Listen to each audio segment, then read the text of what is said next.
question number 12 and 13 are same. So the steps to solve question number 13 is all will also be similar to question number 12.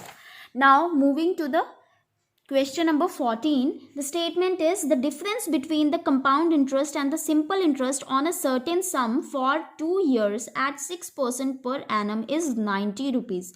Find the sum. हमें given है कि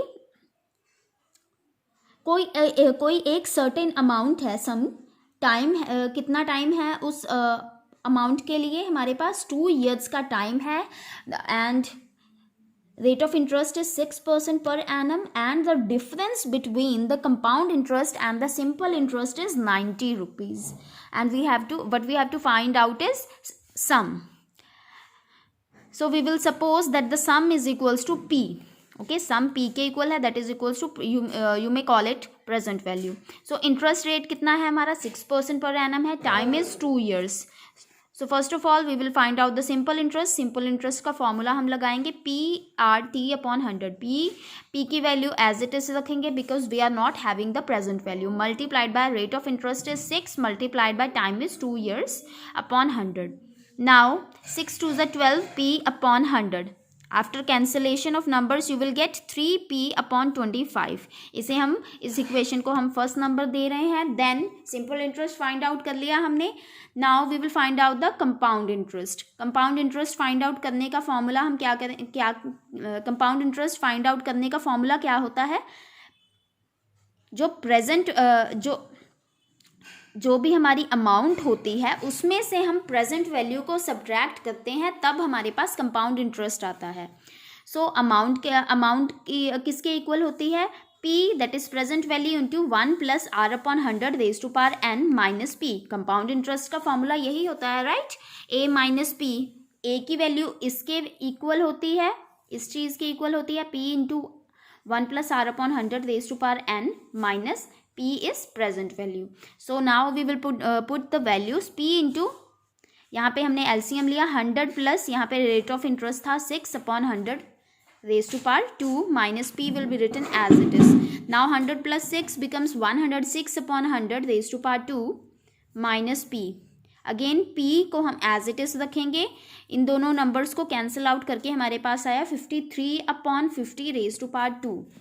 now इस bracket को हम open करेंगे and then हमारे पास आएगी ये value P multiplied by 53 upon 50 multiplied by 53 upon 50 minus यहाँ पे P आएगा. Now we will multiply these numbers. 53 multiplied by 53 multiplied by P is 2809P upon 50 multiplied by 50 is 2500 minus P. Now we will take the LCM. ये number as it is ही रहेगा, यहाँ पे P के साथ 2500 multiply होगा and your value comes out to be 2809P minus 2500P upon 2500. Now after subtracting these two numbers you will get 309P upon 2500. ये हो गई आपकी सेकेंड इक्वेशन. फर्स्ट इक्वेशन हमने फाइंड आउट की थी सिंपल इंटरेस्ट की. Second equation में आपके पास कंपाउंड इंटरेस्ट आ गया and we are given that कि कंपाउंड इंटरेस्ट और सिंपल इंटरेस्ट का जो डिफरेंस है वो किसके इक्वल है, 90 के इक्वल है. हम दोनों ही इक्वेशंस हम यहाँ पे लिखेंगे. कंपाउंड इंटरेस्ट की वैल्यू ये है माइनस सिंपल इंटरेस्ट की वैल्यू है आपकी 3P upon 25. Okay, now again we will take the LCM. यहाँ पे अगेन हम एलसीएम लेंगे एंड यहाँ पे आपके पास वैल्यू आ जाएगी 90 is equals to 309P minus 300P आ जाएगा किसके equal, 9P upon 25 upon 2500. Then आपके पास क्या आ जाएगा, P को हम एज इट इज रखेंगे. यहाँ पे 2500 डिवाइड हो रहा है तो ट्रांसपोज करने पे 90 के साथ मल्टीप्लाई होगा 2500. यहाँ पे 9P मल्टीप्लाई हो रहा है P के साथ तो यहाँ पे ये डिवाइड हो जाएगा and this equation will be equals to P.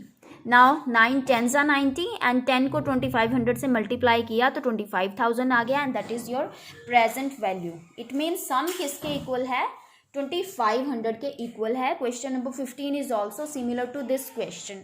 So the steps to solve question number 15 will also be similar to question number 14.